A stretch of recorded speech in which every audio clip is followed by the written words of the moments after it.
Assalamualaikum warahmatullahi wabarakatuh.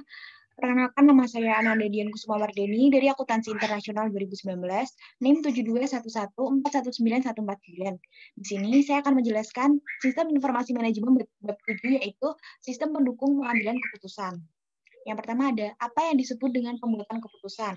Sistem informasi manajemen jika diartikan secara sederhana, sebenarnya adalah sistem yang memberikan informasi untuk digunakan dalam pembuatan keputusan guna menyelesaikan masalah bagi para penggunanya.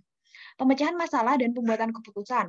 Pemecahan masalah terdiri atas respon terhadap hal yang berjalan dengan baik serta terhadap hal yang berjalan dengan buruk dengan cara mendefinisikan masalah sebagai kondisi atau peristiwa yang berbahaya atau dapat membahayakan perusahaan, atau yang bermanfaat atau dapat memberi manfaat.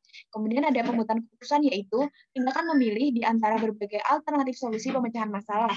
Yang selanjutnya ada keputusan, tindakan pilihan dan seringkali untuk mengambil banyak keputusan dalam proses pemecahan satu masalah saja. Ada 4 fase pemecahan masalah. Yang pertama ada aktivitas intelijen, yaitu mencari di sekitar lingkungan kondisi yang harus dipecahkan. Yang kedua ada aktivitas perancangan, yaitu menemukan, mengembangkan, dan menganalisis tindakan-tindakan yang mungkin dilakukan. Nah, yang ketiga ada aktivitas pemilihan, yaitu memilih tindakan tertentu dari beberapa yang tersedia. Yang terakhir ada aktivitas pengkajian, yaitu memeriksa pilihan-pilihan yang lalu. Kerangka pikiran pemecahan masalah. Kerangka berpikir yang berguna dalam pemecahan masalah adalah model sistem umum perusahaan dan model 8 elemen lingkungan. Model sistem umum sebagai kerangka berpikir perusahaan sebagai suatu sistem, hal diidentifikasi melalui elemen-elemen penting yang harus ada, aliran data, informasi, serta keputusan yang menghubungkan elemen-elemen tersebut. Pendekatan sistem. Melakukan pemecahan masalah yang paling detail disajikan melalui pendekatan sistem, yaitu sederetan langkah yang dikelompokkan dalam 3 tahap, yaitu upaya persiapan, upaya pendefinisian, dan upaya pemecahan. Pendekatan ini menunjukkan model sistem umum disarankan untuk digunakan dalam memandang perusahaan sebagai suatu sistem dan model lingkungan digunakan untuk mengenali sistem lingkungan. Pentingnya cara pandang sistem. Cara pandang sistem yaitu memandang operasional usaha sebagai sistem yang menjadi bagian dari lingkungan yang lebih luas. Pentingnya cara pandang sistem akan yang pertama, mencegah manajer agar tidak bingung karena kompleksitas struktur organisasi dan detail pekerjaan. Yang kedua, menekankan pentingnya memiliki tujuan yang baik. Yang ketiga, menekankan pentingnya semua bagian organisasi untuk bekerja sama. Yang keempat, mengangkat hubungan antara organisasi dengan lingkungannya. Yang terakhir, menempatkan nilai tinggi pada informasi yang didapat dari input yang hanya dapat dicapai melalui sistem perputaran tertutup.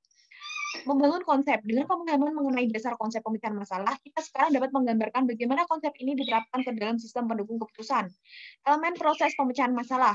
Solusi masalah sistem adalah solusi yang membuat sistem tersebut memenuhi tujuannya dengan paling baik, seperti yang dicerminkan dalam standar kinerja sistem. Standar ini menunjukkan situasi yang diinginkan, dan seorang manajer harus memiliki informasi yang menggambarkan keadaan saat ini. Jika dua keadaan ini berbeda, maka ada masalah dan harus dipecahkan. Perbedaan antara keadaan saat ini dengan keadaan yang diinginkan disebut dengan kriteria solusi, atau apa yang harus terjadi agar saat ini berubah menjadi situasi yang diinginkan. Tanggung jawab manajer adalah mengidentifikasi solusi alternatif yang selalu ada. Manajer biasanya akan mengandalkan pengalaman sendiri atau mencari bantuan dari pemproses informasi dan komputer seperti input dari pihak lain baik di dalam maupun di luar perusahaan. Setelah berbagai alternatif diidentifikasi, sistem informasi dapat digunakan untuk mengevaluasinya. Evaluasi ini harus mempertimbangkan batasan yang ada yang dapat berasal dari internal maupun lingkungan. Batasan internal yaitu sumber daya yang terbatas yang ada dalam perusahaan. Kemudian batasan lingkungan yaitu tekanan dari berbagai lingkungan yang membatasi aliran sumber daya dari dan keluar perusahaan. Memilih solusi yang terbaik. Harry Mintzberg, seorang ahli teori manajemen, telah mengidentifikasi 3 pendekatan. Yang pertama ada analisis, yaitu evaluasi atas pilihan-pilihan secara sistematis dengan mempertimbangkan konsekuensi pilihan-pilihan tersebut pada tujuan organisasi. Contohnya adalah pertimbangan yang dilakukan oleh anggota komite pengawas tim untuk memutuskan pendekatan mana yang harus diambil dalam mengimplementasikan sistem informasi eksekutif. Yang kedua yaitu penilaian, proses yang dilakukan oleh seorang manajer. Contohnya adalah manajer produksi menerapkan pengalaman dan intuisi dalam mengevaluasi gambar pabrik baru yang diusulkan dari model matematika. Yang ketiga yaitu ada penawaran, negosiasi antara beberapa manajer. Contohnya, proses memberi dan menerima yang berlangsung antara anggota komite eksekutif mengenai pasar yang mana yang harus dimasuki selanjutnya. Kemudian selanjutnya ada permasalahan versus gejala. Gejala adalah kondisi yang dihasilkan masalah.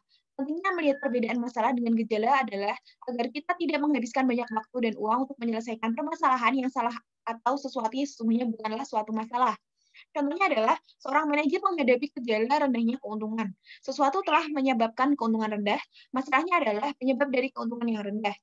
Kemudian ada struktur permasalahan. Yang pertama, masalah mengenai beberapa banyak persediaan yang harus dipesan merupakan contoh permasalahan yang dapat dipahami dengan baik oleh seorang manajer. Bahkan dengan model matematika yang disebut dengan formula, EOQ dapat memberitahu bagaimana masalah tersebut harus diselesaikan. Masalah seperti ini disebut dengan masalah terstruktur. Masalah yang tidak struktur yaitu masalah yang tidak memiliki elemen atau hubungan antar elemen yang dipahami oleh orang yang memecahkan masalah. Nah, yang ketiga ada masalah semi terstruktur, yaitu masalah yang terdiri atas beberapa elemen atau hubungan yang dipahami oleh si pemecah masalah dan beberapa yang tidak dapat dipahami. Selanjutnya ada jenis keputusan. Herbert A. Simon menemukan metode untuk mengklasifikasikan keputusan. Yang pertama, ada keputusan terprogram, bersifat repetitif dan rutin dalam hal prosedur tertentu digunakan untuk menanganinya, sehingga keputusan tersebut tidak perlu dianggap de novo atau baru setiap kali terjadi. Yang kedua, ada keputusan yang tidak terprogram, yaitu bersifat baru, tidak terstruktur, dan penuh konsekuensi. Yang selanjutnya ada model DSS, pemodelan matematika. Model adalah abstraksi dari sesuatu. Model mewakili suatu objek atau aktivitas yang disebut dengan entitas. Manajer menggunakan model untuk mewakili permasalahan yang harus diselesaikan.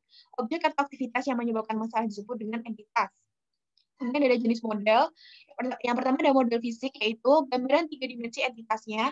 Yang kedua ada model naratif, menggambarkan entitas dengan kata-kata yang terucap dan tertulis.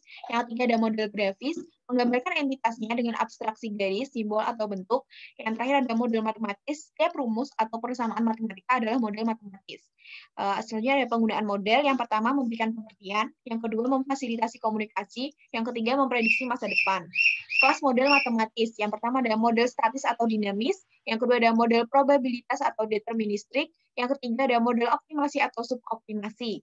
Kemudian ada simulasi. Tindakan menggunakan model disebut dengan simulasi. Yang perlu diperhatikan dalam simulasi adalah yang pertama, skenario digunakan untuk menggambarkan kondisi yang mempengaruhi simulasi.